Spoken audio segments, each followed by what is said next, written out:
Amin. Silahkan duduk sudah dikasih Tuhan. Shalom. Puji Tuhan. Pertama-tama saya mau minta sedikit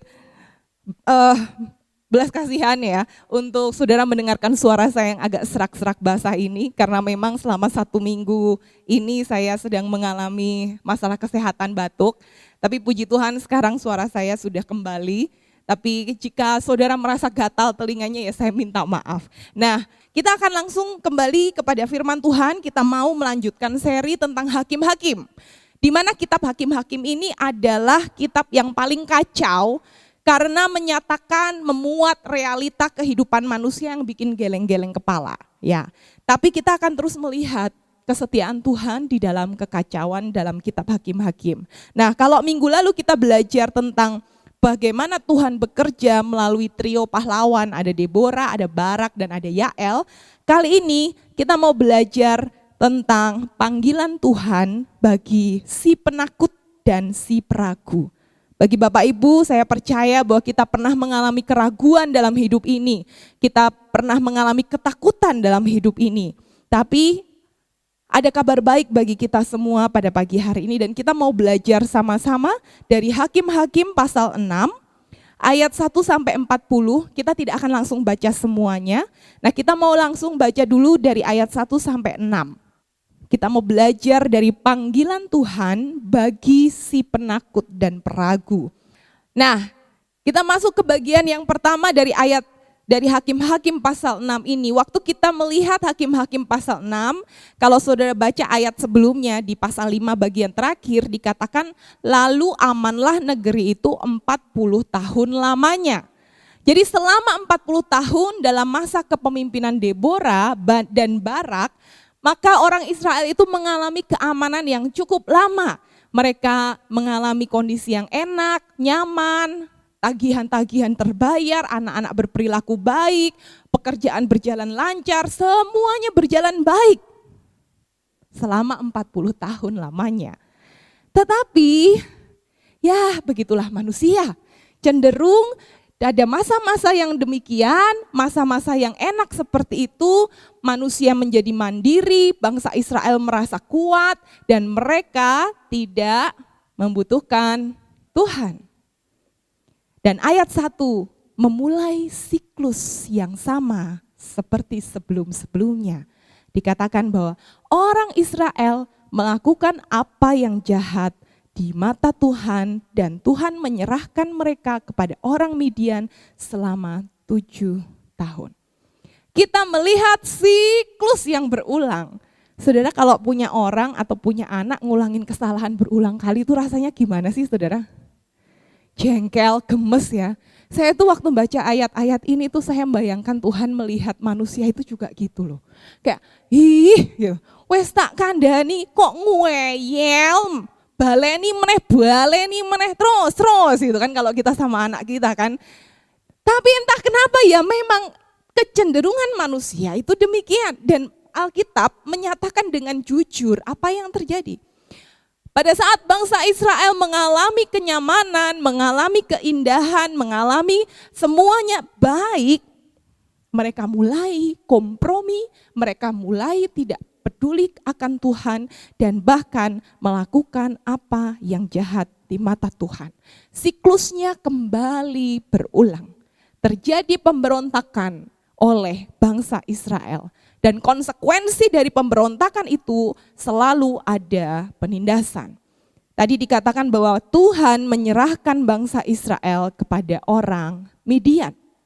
Dan kalau kita baca tadi, orang Midian ini sangat mengerikan karena semua yang dimiliki oleh bangsa Israel itu dihancurkan. Semua yang dimiliki oleh bangsa Israel itu diambil. Ibarat kata kalau saudara lagi buka toko, baru buka pintu gerbang udah langsung dijarah.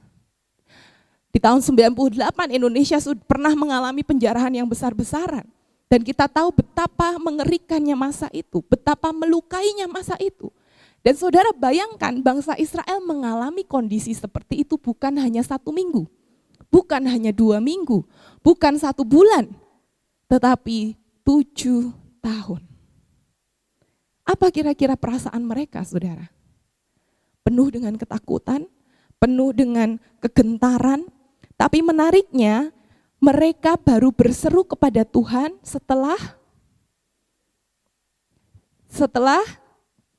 7 tahun. Akhirnya orang Israel berseru kepada Tuhan untuk meminta pertolongan. Mereka ditindas selama 7 tahun. Dan kalau kita baca setiap siklus di kitab Hakim-Hakim itu beda-beda. Waktu zamannya Otniel 8 tahun, waktu Ehud 18 tahun, waktu Deborah 20 tahun. Nah kali ini 7 tahun. Kenapa mereka menunggu begitu lama untuk berseru kepada Tuhan? Tahukah saudara kenapa?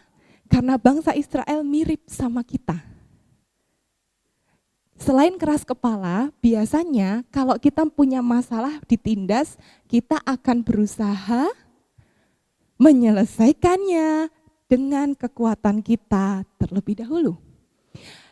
Mereka berusaha menyelesaikan masalahnya tanpa memerlukan Tuhan, tanpa bergantung kepada Tuhan. Mereka pikir, oh kita coba cara pertama salah, cara kedua gagal, cara ketiga. Sampai 7 tahun dan mereka berkata, oke Tuhan, aku menyerah. Dan bukankah itu yang sering terjadi kepada kita orang manusia sekarang. Kita pikir, nanti dululah Tuhan, enggak usahlah minta tolong. Nanti kalau minta tolong nanti utang budi. Nah sudahlah, aku berjuang saja sendiri. Aku berusaha sendiri. Tapi yang ada adalah kegagalan dan kegagalan. Dan bagusnya di kitab 6 ini, di pasal 6 ini, mereka tidak menunggu sampai 20 tahun kayak kemarin. Mereka enggak menunggu sampai 18 tahun ya. Mungkin mereka sudah belajar dari generasi-generasi sebelumnya ya sudah 7 tahun aja cukup gitu ya. Tapi mereka masih menunggu selama 7 tahun. Untuk akhirnya mereka berkata sama Tuhan, aku menyerah. Tahukah saudara, pelajaran yang pertama adalah Allah menggunakan masa-masa sulit untuk menarik perhatian kita kepada Tuhan. Karena kecenderungan manusia itu dari zaman Adam dan Hawa sampai besok Tuhan Yesus datang yang kedua kali adalah kalau kita mengalami masa enak, kita tidak memalingkan pandangan kita kepada Tuhan. Kecenderungan kita. Dan Tuhan mau tidak mau mengizinkan, menggunakan masa-masa sulit untuk menarik perhatian kita kepada Tuhan. Dan kalau kita sadar bahwa setiap masa sulit itu adalah cara Tuhan untuk kita datang kepada Tuhan, seharusnya waktu kita menghadapi permasalahan, waktu kita menghadapi masa sulit, kita tidak melihat itu sebagai suatu hal yang memberatkan. Amin saudara. Waktu kita mendapat atau diizinkan Tuhan mengalami kondisi-kondisi yang sulit, mari kita mencoba melihat sebagai anugerah Tuhan. Bahwa pengalaman ini, masa ini, musim ini, peristiwa ini adalah cara Tuhan membuat saya mengasihi Dia. Masa-masa sulit ini adalah sarana anugerah Tuhan supaya kita bisa mengenal dan mengalami dan mengasihi Tuhan. Di dalam Ibrani pasal 12 ayat 5 sampai 6 dikatakan bahwa hai anakku, janganlah anggap enteng didikan Tuhan dan janganlah putus asa apabila engkau diperingatkannya. Karena Tuhan menghajar orang yang dikasihinya dan ia menyesah orang yang diakuinya sebagai anak. Dan kasih Tuhan yang seperti ini kadangkala membingungkan kita. Kadangkala membuat kita tidak masuk akal. Katanya Tuhan mengasihi aku, tapi kenapa aku mengalami kondisi seperti ini? Justru karena Tuhan mengasihi kita, kita diizinkan mengalami kondisi yang sulit supaya kita tidak semakin jauh dari Tuhan. Amin saudara. Ia terlalu mengasihi kita untuk membiarkan kita hidup semau kita sendiri. Ia terlalu mengasihi kita sehingga Dia tidak ingin kita menjadi pusat dalam hidup kita. Karena Dia tahu saat kita menjadi pusat dalam hidup kita, yang ada hanyalah kehancuran dan kebinasaan. Makanya seorang penulis yang bernama C.S. Lewis, penulis dari Narnia, dia berkata, Tuhan itu berbisik kepada kita dalam kesenangan-kesenangan kita. Tuhan berbicara dalam hati nurani kita, tetapi Tuhan berteriak dalam kesakitan kita. Karena penderitaan, kesakitan, masalah itu adalah toanya Tuhan, speakernya Tuhan untuk membangunkan kita yang tuli, untuk membangunkan dunia yang tuli. Dan kalau kita melihat kondisi dunia kita saat ini, bukankah dunia kita sedang mengalami masa sulit, bukan? Ada peperangan yang ditengarai akan menjadi calon perang dunia ketiga, kita tidak pernah tahu. Tapi satu hal yang saya tahu bahwa Tuhan tidak pernah melepaskan tangannya dalam kehidupan kita umat percaya. Amin, saudara. Tapi pelajaran yang pertama dari Hakim-Hakim pasal 6, Tuhan menggunakan masa sulit untuk menarik perhatian kita. Yang kedua, ayat 7 sampai ayat 10, kita akan baca kembali bergantian.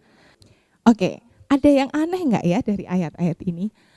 Orang Israel itu kan lagi ditindas, orang Israel itu kan lagi dijarah, orang Israel itu lagi dijajah. Harusnya yang Tuhan kirim siapa, saudara? Seorang yang membebaskan, betul nggak sih? Dan bukankah itu pola Tuhan sebelum-sebelumnya? Waktu bangsa Israel ditindas, bangsa Israel memohon, berseru kepada Tuhan, Tuhan mengirimkan pembebas. Tapi yang dikirimkan oleh Tuhan di ayat 7 sampai 10 siapa, saudara? Nabi. Kalau saudara belum bisa membayangkan, bayangkan saudara lagi kena macet di jalan. Motor saudara mogok. Atau mobil saudara rusak, terus saudara telepon bengkel dong, Pak tolong kirimkan montir untuk diperbaiki bengkel saya. Tapi ternyata bengkelnya malah menelpon Deborah Tiurlan Tambunan yang seorang hamba Tuhan dan pendeta untuk mendatangi saudara di jalan. Maka saudara akan berpikir, aneh, lah saya bisa apa, betul gak sih? Memangnya saya bisa ngapain sama motor saudara? Paling pol saya tumpang tangani motor saudara lalu saya berdoa, kan gitu. Karena memang itulah tugas dari seorang hamba Tuhan.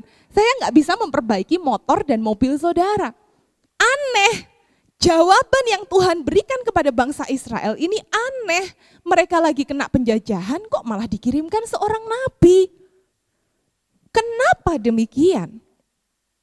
Karena tahukah saudara, Israel belum belajar dari kesalahan mereka. Allah, mereka pikir yang mereka butuhkan adalah seorang pahlawan. Mereka pikir yang mereka butuhkan adalah seorang yang gagah perkasa dan membebaskan mereka dari orang Midian. Mereka pikir musuh yang membuat mereka dijajah adalah masalahnya. Tapi Tuhan berkata melalui nabi Tuhan, bukan itu masalahnya. Masalahnya bukan musuhmu, masalahnya bukan penjajahan yang kamu alami, masalahnya adalah kamu berdosa. Tuhan berkata, beginilah firman Tuhan melalui nabi, kita tidak tahu siapa nama nabinya, tapi seorang nabi ini diberikan Tuhan untuk memberitahu bahwa kamu sudah lupa bagaimana aku membebaskan kamu.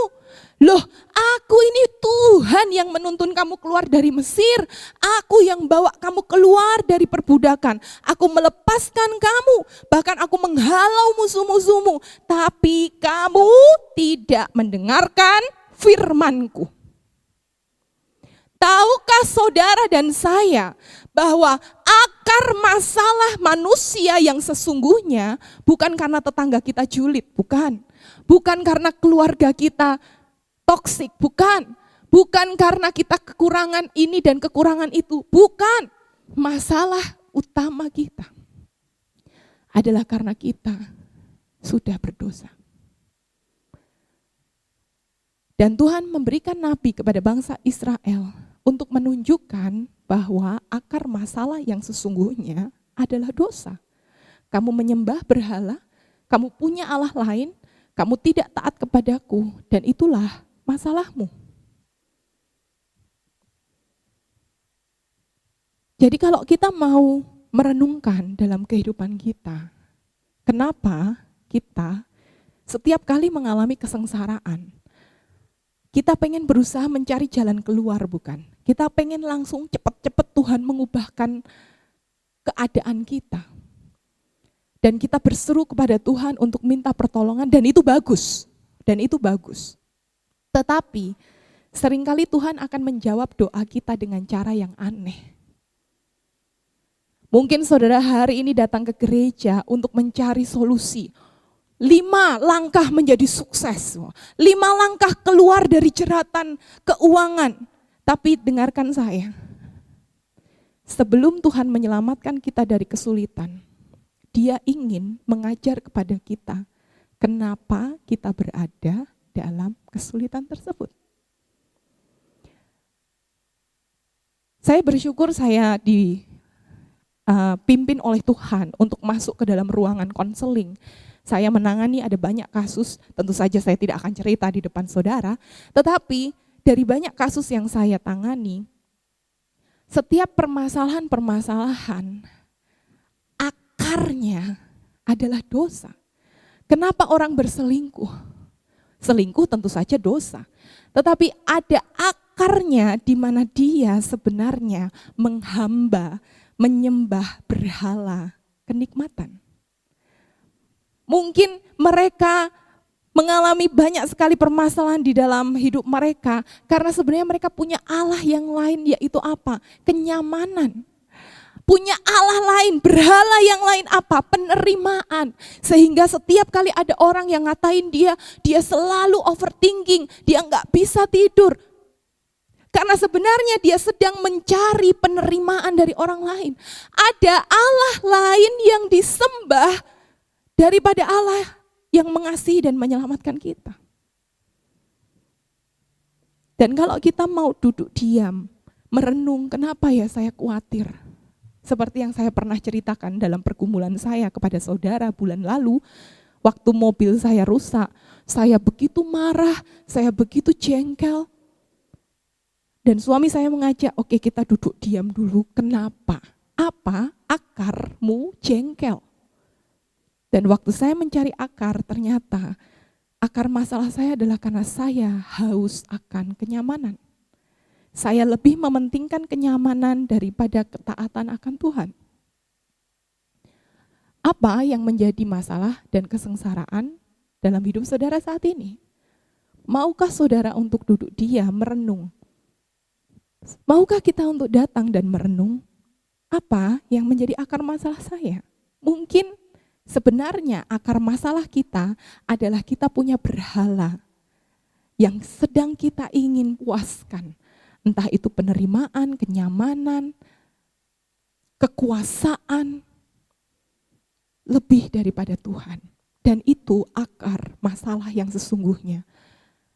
Makanya sebenarnya solusi dari setiap permasalahan manusia adalah pertobatan kepada Tuhan. Tentu kita tidak boleh langsung memukul rata dan kita dengan gampangnya menghakimi kepada orang lain. Kalau orang lain mengalami masalah, wah kamu pasti punya dosa, apa berhalamu? Jangan saudara, ini hanya untuk diri saudara. Saudara menyelidiki setiap kita. Firman Tuhan itu tidak ditujukan untuk orang lain saja, tetapi firman Tuhan adalah pedang bermata dua untuk kita dan untuk orang lain. Tapi akan lebih baik untuk kita dulu. Pada saat kita mengalami masalah, kesulitan, kondisi apapun itu, maukah kita untuk datang dan diam dan merenung kenapa saya semarah ini? Kenapa saya seimpulsif ini? Kenapa saya sejengkel ini sampai saya nggak bisa tidur? Apa yang sebenarnya saya cari? Apa yang sebenarnya saya ingin puaskan? Apakah berhala kontrol? Apakah berhala kekuasaan? Apakah kenyamanan? Apakah penerimaan? Apa? Setiap kita perlu merenung. Karena Tuhan ingin menunjukkan akar masalah itu adalah dosa. Dan dosa apa? Dosa penyembahan berhala. Makanya kalau saudara tahu dalam 10 perintah Allah, hukum pertama apa? Jangan ada padamu Allah lain di hadapanku. Hukum kedua adalah jangan membuat bagimu patung untuk disembah. Hukum pertama dan hukum kedua bicara tentang penyembahan berhala. Kenapa? Karena itulah akar masalah manusia. Menyembah Allah yang lain. Adam dan Hawa Jatuh dalam dosa, kenapa? Karena mereka tidak mau menyembah Allah. Mereka mau menjadi Allah. Dan Tuhan ingin mengajar untuk mencari tahu apa alasannya. Sehingga kita bisa bertobat kepada Tuhan. Bukan hanya sekedar, ya Tuhan minta maaf Tuhan aku sudah begini. Bukan hanya sekedar menyesali itu, tetapi bertobat. Seorang penulis buku namanya Tim Keller, dia membedakan antara penyesalan dan pertobatan. Penyesalan itu bicara tentang diri kita. Pada saat kita salah, terus kita dihukum, dan kita sengsara karena hukuman itu, dan kita menyesal, aduh maaf, aku gak akan ulangi lagi. Karena kita tidak mau mendapat konsekuensi dari kesalahan kita. Itu namanya menyesal. Menyesal itu tentang diri kita. Betapa kita terluka, betapa hidupku berantakan, betapa hatiku hancur. Tapi penyesalan seringkali akan membuat manusia menjadi siklusnya berulang lagi. Baleni lagi salah yang sama, baleni lagi. Kenapa? Karena tidak bertobat. Pertobatan itu apa? Pertobatan bukan tentang kita, tapi tentang Tuhan. Bagaimana Dia sudah berduka, bagaimana Dia adalah Allah yang Maha Kuasa, tapi kita injak-injak dengan kita tidak taat dan dengan kita merendahkan Dia dengan menyembah Allah yang lain. Kalau kita sadar betapa kita sudah melukai Tuhan, kita akan bisa bertobat. Makanya Paulus berkata, duka cita karena dunia tidak akan membawamu pada pertobatan.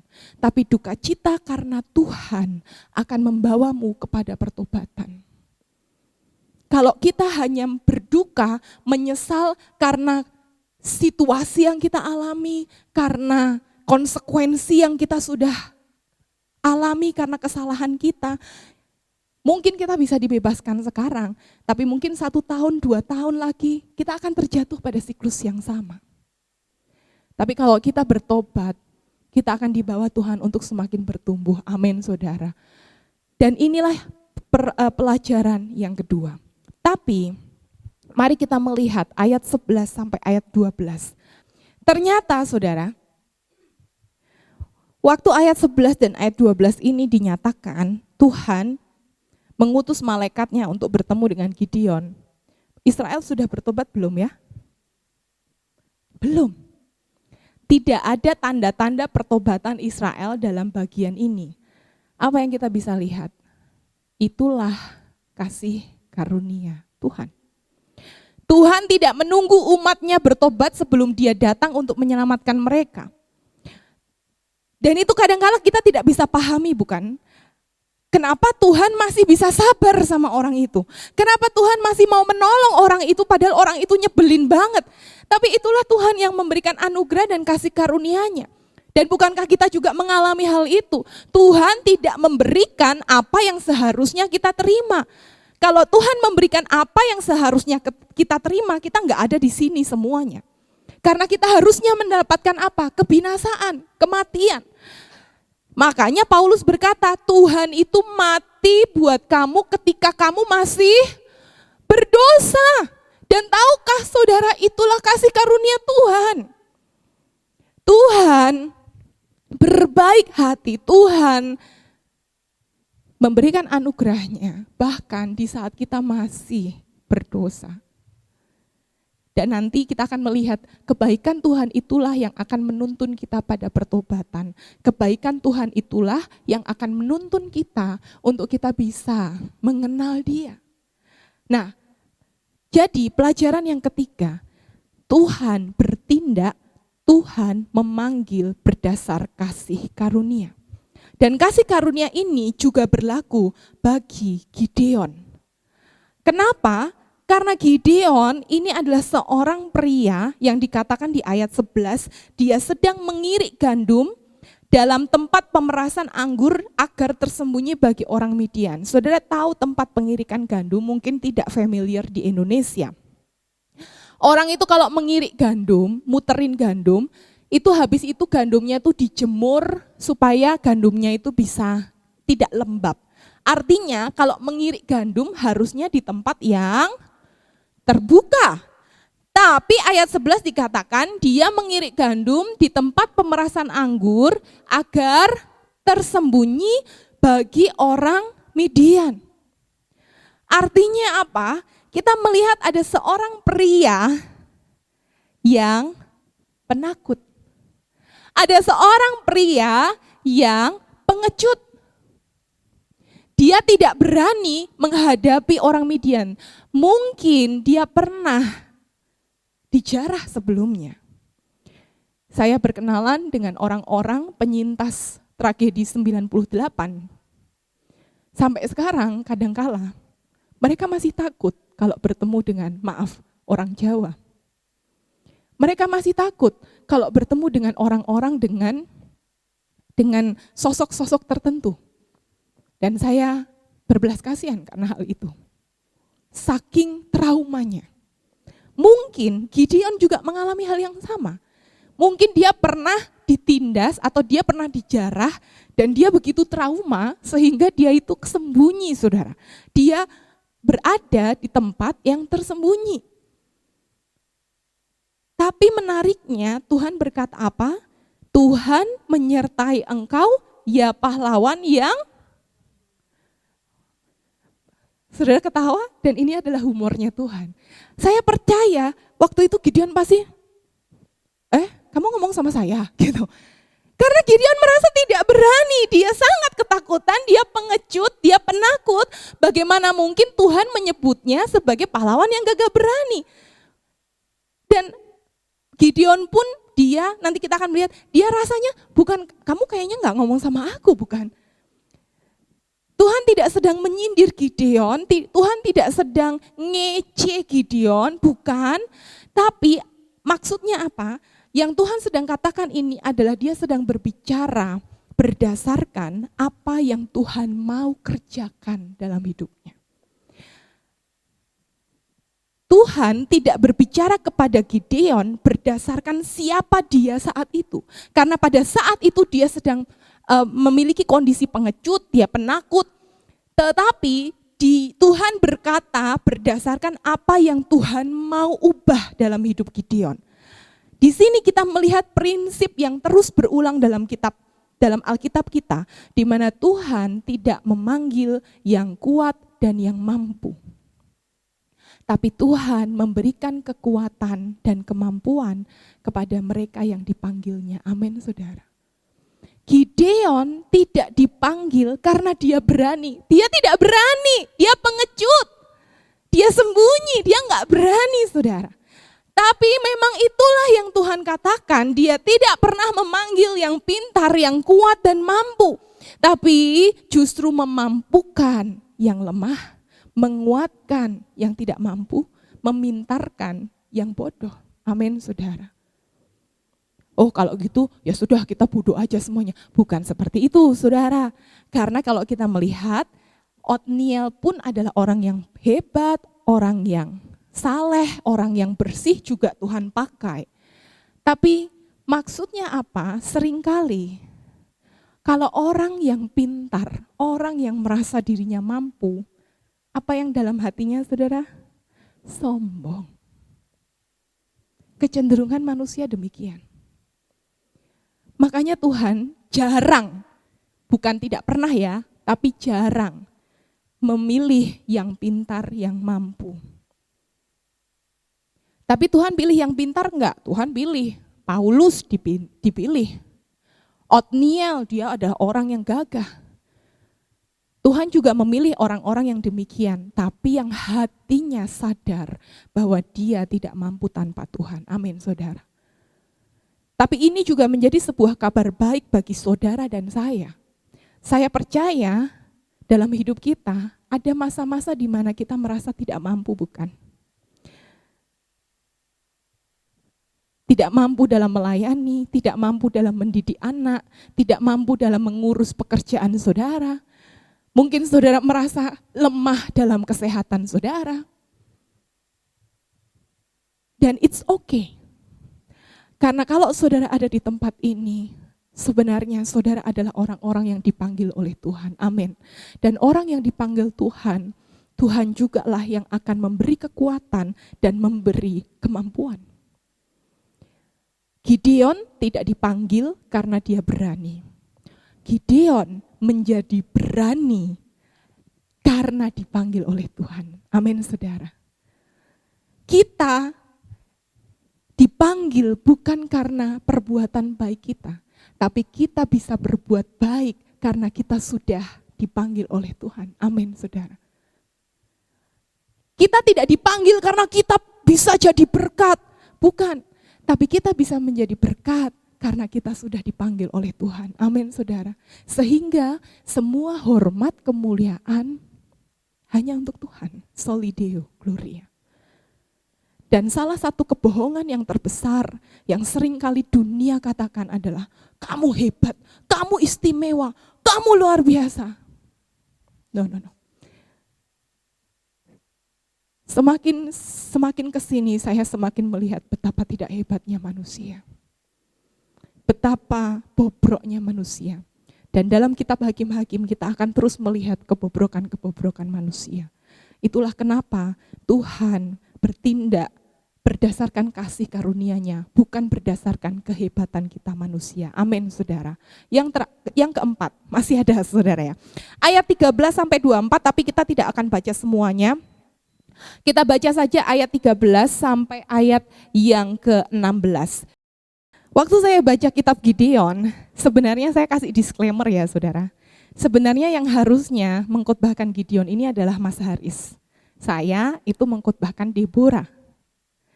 Tapi karena ada hal-hal yang terjadi, maka akhirnya gilirannya Gideon harus saya khotbahkan. Dan Mas Haris bilang begini, bukankah Gideon itu memang menggambarkanmu? Dan memang iya. Saya adalah Gideon. Saya penakut, saya peragu. Bahkan untuk menjadi seorang hamba Tuhan pun saya ragu. Saya seringkali berkata kepada Tuhan, Tuhan, pakailah orang lain, jangan saya. Saya enggak bisa. Tuhan, kenapa kamu panggil saya? Saya ini adalah anak yang paling muda dari kaum keluargaku. Saya anak yang paling kecil. Saya perempuan. Saya enggak ada apa-apanya. Dan waktu saya baca kitab Hakim-Hakim pasal 6, saya nangis sama Tuhan karena saya melihat diri saya di dalam pasal ini. Dan inilah yang sering kali juga kita alami dan kita katakan kepada Tuhan, bukan? Waktu dikatakan bahwa, wah Gideon kamu orang yang berani, pahlawan yang gagah perkasa. Gideon bilang, Tuhan mana buktinya? Buktinya aku menderita kok. Buktinya keadaan negaraku dijajah. Mana perbuatan Tuhan? Kamu sudah membuang kami, bukan? Wah. Lalu habis itu dikasih tahu lagi sama Tuhan. Pergilah dengan kekuatanmu, kamu akan membebaskan. Terus habis itu Gideon bilang apa lagi? Tuhan, dengan apa ku selamatkan? Yang dilakukan oleh Gideon itu sama seperti kita, sama seperti saya, pada saat kita mengalami masalah. Yang pertama adalah, seringkali waktu kita punya masalah, kita menyalahkan Tuhan. Atau kita menganggap Tuhan sudah meninggalkan kita. Tuhan kenapa sih terjadi? Tuhan di mana kamu? Bukankah engkau katanya menyertai aku? Tapi ini loh Tuhan, sampai hari ini aku masih punya masalah, belum selesai-selesai. Engkau membuang kami ya? Engkau meninggalkan kami ya? Itu kecenderungan yang pertama. Lalu kecenderungan yang kedua, seringkali kita menunggu Tuhan melakukan sesuatu untuk kita. Tapi kita nggak mau yang dipakai gitu loh. Ya kalau Tuhan mau membebaskan orang itu, ya sudah aku tak berdoa saja, nanti Tuhan akan kirim orang lain. Nah kalau Tuhan mau kirim saudara bagaimana? Dan inilah yang juga menjadi pergumulan saya saat Tuhan memanggil saya menjadi hamba Tuhan. Sejak SMP saya punya beban buat gereja ini. Tapi waktu saya tahu Tuhan memanggil saya tidak pernah yakin Makanya nanti saya seperti Gideon, saya minta tanda saudara. Saking saya tidak yakinnya. Saya punya beban buat gereja ini, tapi jangan akulah, orang lainlah Tuhan yang dikirim. Orang lain saja, jangan saya. Dan ini kecenderungan banyak manusia. Kita pengen Tuhan itu melakukan sesuatu untuk kita, atau Tuhan melakukan sesuatu, tapi bukan lewat kita. Jangan kita. Karena pastinya tidak mudah, bukan? Tapi menariknya, Tuhan menjawab Gideon dengan jawaban yang sebenarnya tidak menjawab sih. Waktu Gideon bilang, bukankah kamu meninggalkan kami? Lalu Tuhan bilang, pergilah, aku mengutus engkau. Ah Tuhan, dengan apa ku selamatkan? Tuhan berkata, akulah yang menyertai engkau. Maksudnya apa saudara? Tuhan ingin berkata begini loh, semua masalahmu Gideon, aku akan jawab dengan cara apa? Aku hadir. Waktu di ayat 14 Tuhan berkata, bukankah aku mengutus engkau? Lalu di ayat 16, akulah yang menyertai engkau. Tuhan menjawab masalah dengan kehadirannya. Tuhan ingin memberikan prioritas bahwa kehadiranku cukup. Amin saudara. Apa yang saudara dan saya alami, bukankah aku menyertai engkau? Bukankah aku bersama dengan engkau? Dan kehadiranku cukup. Tuhan itu cukup. Dan kalau saudara baca dari ayat 17 sampai ayat yang ke-24, Gideon akhirnya mengalami pengalaman bersama dengan Tuhan. Saudara bisa baca sendiri karena waktunya tidak cukup.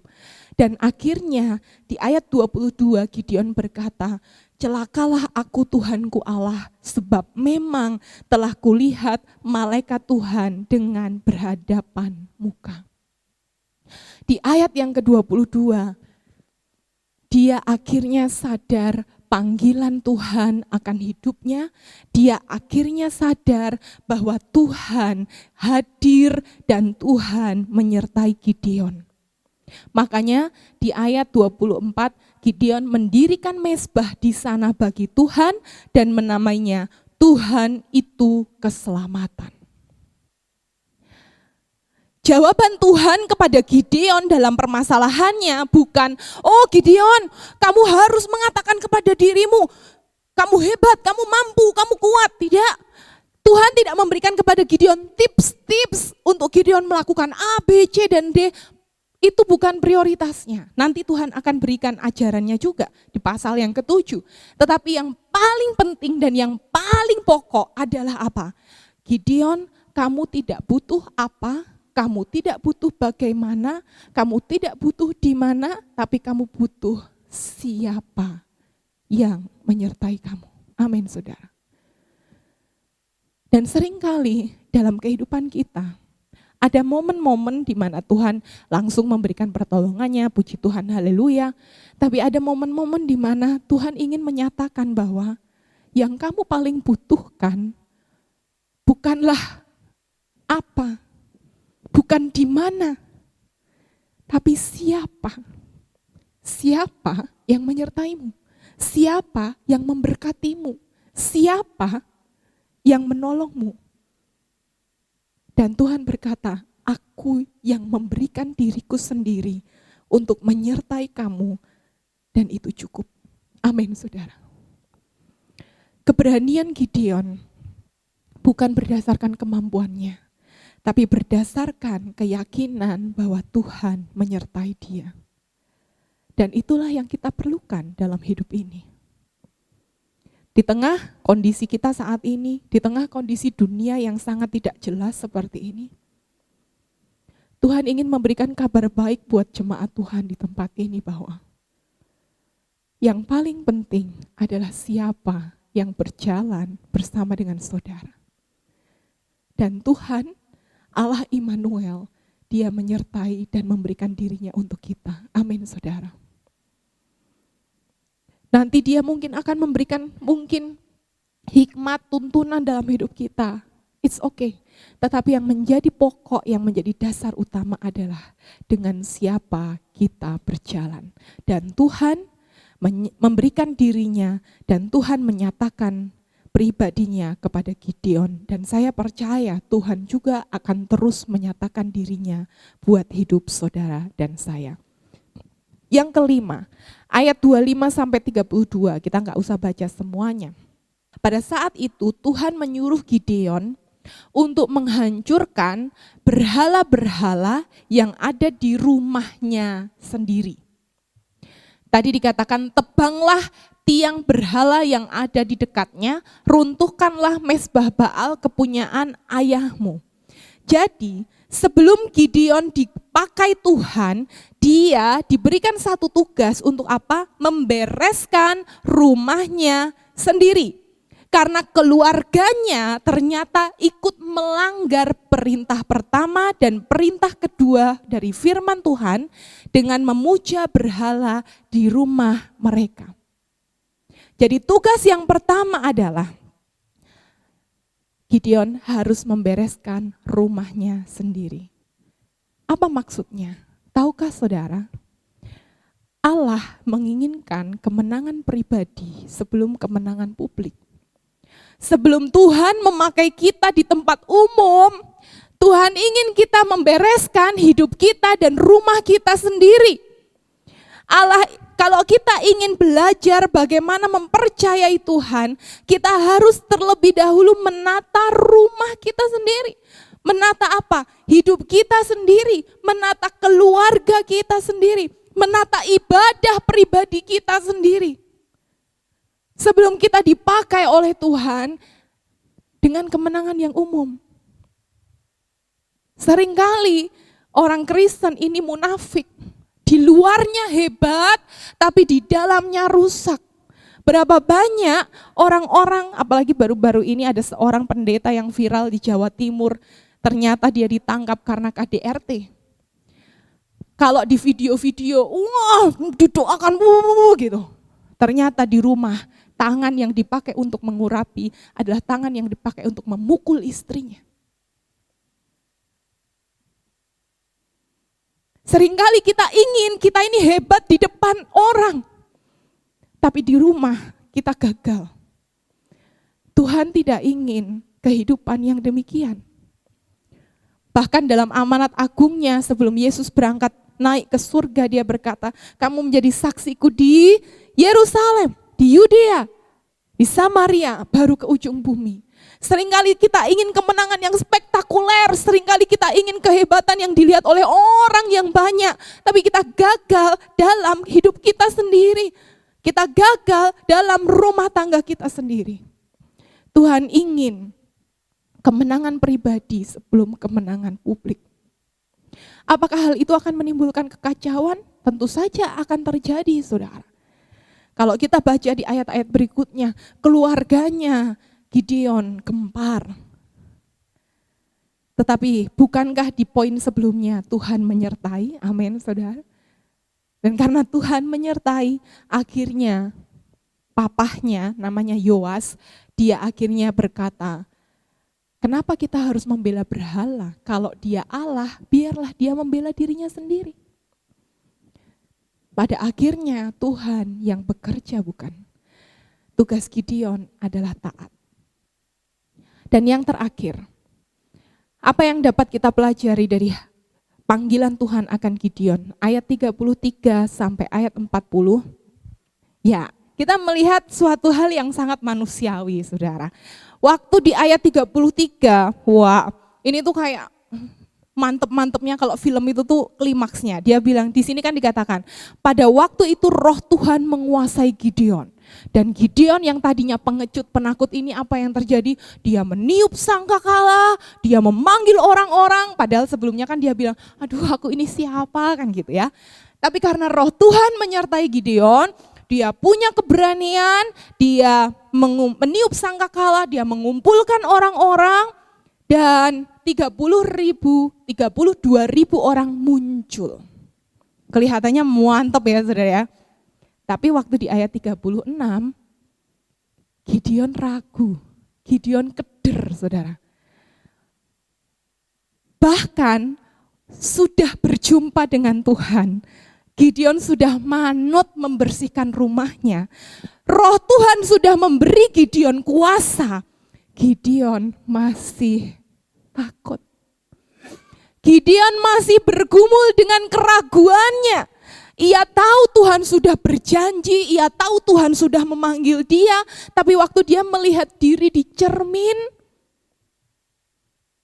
kayaknya jangan aku deh. Masa sih Tuhan mau menyelamatkan bangsa Israel melalui aku? Siapa aku? Dan Gideon di ayat 36 sampai ayat 40, dia berkata kepada Tuhan, Tuhan, kalau kamu mau menyelamatkan orang Israel lewat aku mau minta tanda gitu. Tanda yang pertama ada gulungan domba, nanti yang satu kering, yang di sekitarnya basah. Tuhan jawab. Terus habis itu apakah dia sudah yakin saudara?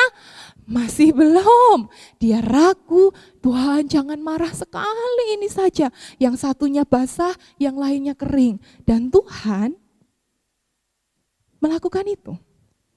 Oke, mari kita lihat dari POV-nya Tuhan. Kalau saudara jadi Tuhan, kira-kira saudara ngapain sama Gideon? Jengkel kan? Iki piye to? Wes tak kandani, wes tak yakinkan, sudah aku motivasi, ya kan? Sudah aku berikan petunjuk. Masih tetap takut dan masih tetap ragu. Kalau kita jadi Tuhan kayaknya Gideon gak jadi kita pakai ya. Sudah enggak usah, tak pakai yang lain aja gitu. Tapi aneh ya saudara, Tuhan itu sabar. Allah itu sabar terhadap proses iman kita. Gideon ini sama seperti Thomas di kitab Perjanjian Baru. Murid-murid yang lain sudah bercerita tentang kebangkitan Yesus, Thomas masih ragu. Thomas berkata, kalau Tuhan memang bangkit, aku minta tanda, aku akan cucukkan tanganku ke dia. Dan apa yang Yesus lakukan? Tuhan jawab loh. Tuhan kasih tangannya sama Thomas. Thomas, kamu ragu-ragu, cucukkan tanganmu ke aku. Waktu saya baca ayat ini, saya hanya bisa bersyukur dan tersungkur sama Tuhan, karena ternyata Tuhan bukan kita. Kalau Tuhan kita, Tuhan itu sudah jengkel sama kita berkali-kali. Tapi Tuhan, firman Tuhan berkali-kali berkata, Engkau Allah panjang sabar dan besar kasih setiamu. Ini bukan membuat kita mencobai Tuhan, tetapi membuat kita datang kepada Tuhan dan bersyukur dan merasa aman di dalam tangannya, bukan? Saya suka bagaimana Tuhan begitu penuh kasih, begitu penuh lembut dan sabar terhadap kita. Dan Tuhan menjawab keraguan dari Gideon. Tuhan menjawab keraguan Thomas. Dan saya percaya Tuhan juga akan menjawab keraguan setiap kita, bukan? And it's okay. Ujian dari bulu domba ini, kisah bulu domba ini, hampir mirip sama seperti kisah di dalam Perjanjian Baru di mana seorang bapak datang kepada Yesus dan berkata, Tuhan, aku percaya, tapi tolong aku yang tidak percaya ini. Saya yakin ada masa-masa di dalam hidup kita, kita tahu Tuhan menyertai kita. Kita tahu Tuhan kita Allah Immanuel, tapi realita dalam hidup kita kok kayaknya kita sendirian ya. Realitanya dalam hidup kita kok masalahnya masih belum beres ya. Jadi di satu sisi aku tahu, aku percaya, tapi kondisinya seperti ini, Tuhan tolong aku yang tidak percaya ini. Dan itulah yang Gideon lakukan. Bulu domba ini bukan tentang minta tanda supaya bikin keputusan, bukan. Kadangkala orang Kristen salah melihat kisah Gideon ini seperti, ya, Kalau dia jodohku Tuhan, nanti kasih saya tanda. Nanti kalau jam 5 ketemu berarti dia jodoh saya. Bukan itu saudara, itu sesat, salah ya. Bukan itu maksudnya. Atau misalnya, oh kalau saya harus jujur berarti nanti ada orang yang menguatkan saya. Enggak, saudara tahu saudara harus jujur mau nggak mau, ngerti nggak sih saudara ya. Kadang-kala itu kan kita suka meminta tanda, bukan itu maksudnya. Tanda yang dimaksud di Gideon ini bukan untuk membuat keputusan, tetapi sebenarnya dia ingin diyakinkan, dia ingin ada jaminan akan kehadiran Tuhan di tengah keraguan dan ketakutannya. Dan saya pernah mengalami itu dan saya akan tutup dengan kesaksian saya. Sejak SMP saya tahu saya dipanggil Tuhan menjadi pendeta. Sejak SMP saya tahu saya cinta akan gereja Tuhan. Tapi di SMP saya melihat papa saya ditinggalkan jemaat-jemaatnya. Waktu SMP saya melihat bangku-bangku yang penuh. Kosong dalam waktu beberapa bulan. Waktu SMP saya melihat papa saya yang sedang sakit, justru jemaat-jemaatnya pergi meninggalkan dia. Jadi pada saat itu saya mengambil keputusan, saya tidak mau jadi pendeta. Ternyata pengalaman atau bukan saya yang mengalami ya, tapi saya melihat kondisi papa saya pada saat itu dan saya sedih. Dan saya tidak mau jadi pendeta.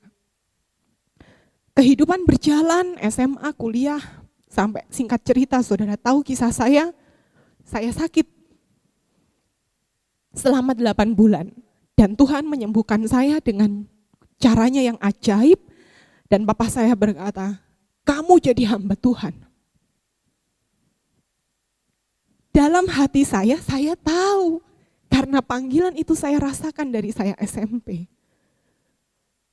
Tapi saya berkata sama papa saya, tidak, saya tidak mau jadi pendeta. Enak aja ya kan. Saya pengen pergi ke luar negeri, makanya saya ambil bahasa Inggris. Saya sudah membayangkan bagaimana saya bisa, sebelum ada tagar kabur aja dulu, saya sudah kabur ke sana saudara ya. Saya sudah membayangkan itu dan saya melakukannya, saya sudah cari cara, saya makanya ambil bahasa Inggris, saya cari channel ke luar negeri. Sampai ada satu momen saya nggak bisa lulus kuliah. Lalu teman saya mengajak saya ke Bukit Doa Getsemani. Dan waktu di Bukit Doa Getsemani itu saya juga bingung saya mau berdoa apa ya. Dan saya dalam doa saya berkata, Tuhan, saya sebenarnya tahu saya dipepet seperti ini, saya menghadapi masa-masa sulit seperti ini. Kayaknya tuh memang Tuhan mau panggil saya gitu, tapi saya nggak yakin, sama seperti Gideon. Teman-teman saya aja setelah saya bilang saya mau jadi hamba Tuhan, bilang, hah?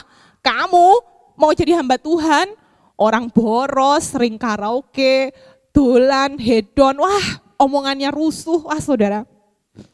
Teman-teman saya aja sampai tidak percaya bahwa saya jadi hamba Tuhan. Nah apalagi saya, waktu saya melihat di cermin, nah saya nggak bisa.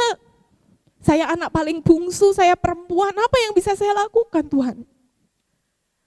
Tapi di Bukit Doa itu saya bilang, Tuhan, kalau memang Tuhan panggil saya jadi hamba Tuhan, yakinkan saya. Tolong saya minta 2 tanda waktu itu. Yang satu saya bisa lulus pada waktunya, dan yang kedua saya bisa jadi ranking pertama IPK terbaik. Dan singkat cerita 2 tanda itu Tuhan genapi. Dan mau gak mau saya jadi pendeta. Tapi dalam perjalanan menjadi hamba Tuhan, saya pun seringkali seperti Gideon, ragu. Maksud saya begini, saya menceritakan kerapuhan saya sama saudara. Bahwa saya pun ragu. Saya pun ada masa-masa di mana saya takut. Ada masa-masa di mana saya merasa pengecut. Dan mungkin saudara mengalami masa-masa itu juga. Tapi kabar baiknya adalah Tuhan kita adalah Tuhan yang sabar. Amin, saudara. Saya sedang ingin berkata sama Tuhan, Tuhan, aku percaya, tapi tolong bantu aku yang tidak percaya ini. Dan itulah yang dilakukan Gideon di bagian ini. Gideon tahu persis sih sebenarnya apa yang Tuhan mau, apa yang harus dia lakukan, tapi pada saat yang sama dia takut. Mungkin dia traumatis, sama seperti yang saya alami. Ternyata saya punya rasa trauma dari apa yang saya lihat dalam pengalaman papa saya. Ternyata saya punya luka itu. Dan Gideon mungkin juga punya rasa trauma. Dipukuli sama orang Midian, dijarah sama orang Midian. Dan dia ingin memastikan betapa Tuhan menyertai dia. Dan dia bermohon kepada Tuhan melalui 2 tanda ini. Tapi pada hari ini sebenarnya kalau kita menanyakan hal yang sama, bagaimana kita bisa yakin bahwa Tuhan beserta kita? Bagaimana saya bisa tahu bahwa Tuhan ada di pihak kita? Sebenarnya kita punya satu tanda yang kita bisa lihat setiap kali. Tanda apa itu, saudara? Tanda salib. Tuhan memberi kita jawaban. Tuhan memberi kita bulu domba yang paling utama. Tuhan memberikan tanda di atas segala tanda. Kadangkala mungkin kita bertanya, bagaimana aku tahu Tuhan menyertai aku? Apa tandanya Tuhan? Dan Tuhan berkata, lihatlah kayu salib itu. Di kayu salib itu adalah tanda di mana Tuhan yang mulia merendahkan diri untuk menguatkan kita yang lemah.